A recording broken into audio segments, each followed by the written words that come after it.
So hi John. Hi. Thank you for giving us this time for this interview.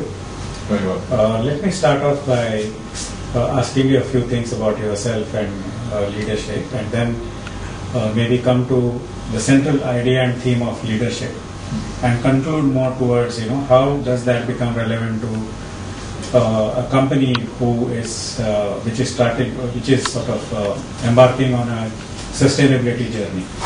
So the relevance of that, how does it resonate and stuff like that. Okay. So let me begin by, what is this one concern that worries you? I think the biggest concern is that the world has changed fundamentally in the last 15 years, and we haven't got to grips with that. So therefore, we're in crisis globally. We may not be in a micro sense, but in a macro sense. The world is changing faster and faster, and we're sort of on the edge of chaos. 20 years ago, we kind of, unless there was a catastrophe, which happened from time to time, we sort of knew what was going to be happening in the next year or the next 2 years. But now we don't know what's going to happen tomorrow. And I think that we're trying to solve that using the same leadership that we've always used. Mm-hmm. And even though the leadership that we always used was perhaps not the best leadership, it was okay. Mm-hmm. It got us through. I don't think that the traditional approach to leadership will get us through. So we've got to fundamentally change the way we lead. In your own life, where did you find this need coming up, and we are not able to meet that need? And now what keeps you driving? Okay. I think that what made me realise that was a sort of an inward journey, in that by serendipity about 15 years ago, I had the opportunity to learn to coach.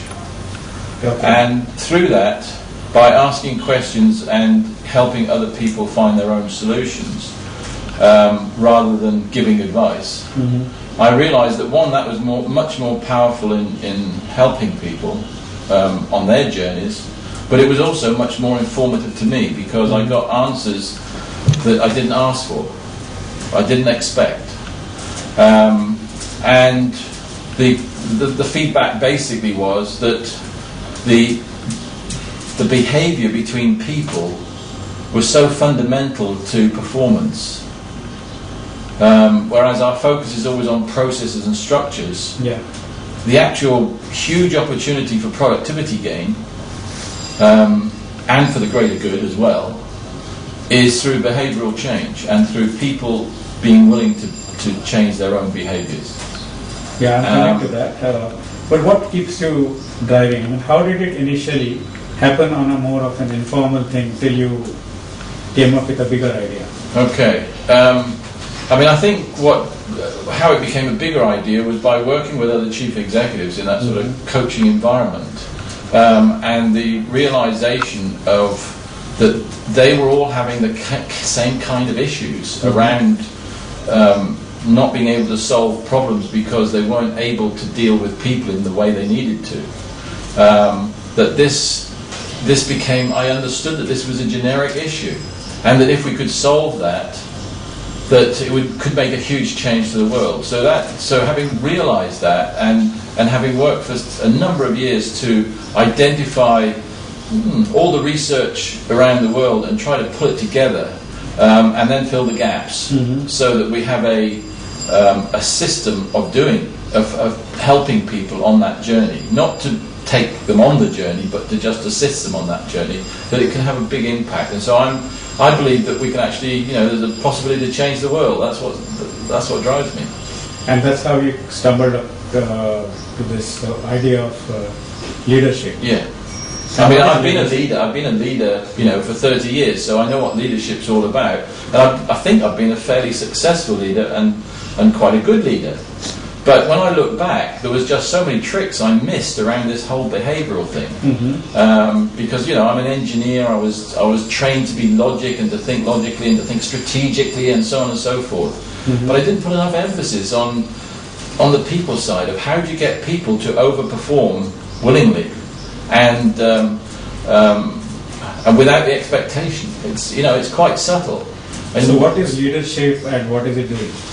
Okay, well, what LeaderShape is an organisation that is attempting to help companies to improve their leadership, both on an individual and a sort of a team and organisational point of view, and to do it in to accept and take the fact that most leaders in most companies have got a good intellect and they've probably got the business skills. So that's not what's inhibiting them. Mm-hmm. What's inhibiting them may be the behavioural stuff, and it may be the spiritual stuff.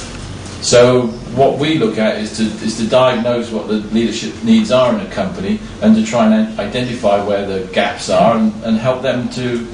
You know, you have been talking about, let us say, if a business is divided into two parts, the systems and processes part, yeah, and the behavior, cultural, yeah, and now you said the spiritual part. Yeah. Where do you see your whole effort contributing, in which sort of domain? Well, it's absolutely on the behavioural and spiritual, because even though... Can you just elaborate a little? Yeah, even though I'm an engineer, and that I came from the system side, and I came from the organisational side, etc.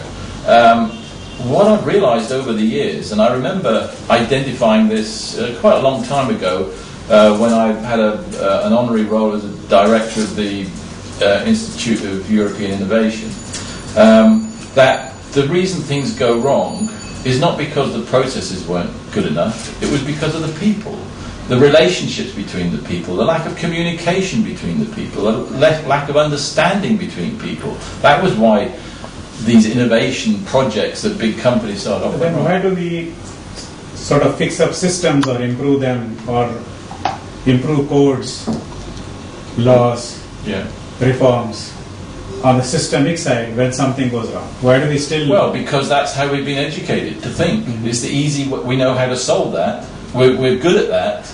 You know, whether it's been at home, in our schools, in our universities, business schools, even in business, our training in business. It's all about skills, and it's all about rational thinking and analysis.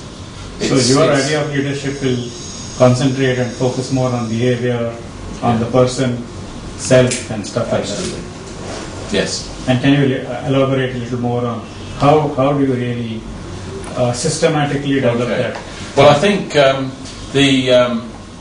you know, as I sometimes say to typically to business school graduates when they ask me, you know, what is it that makes a great leader?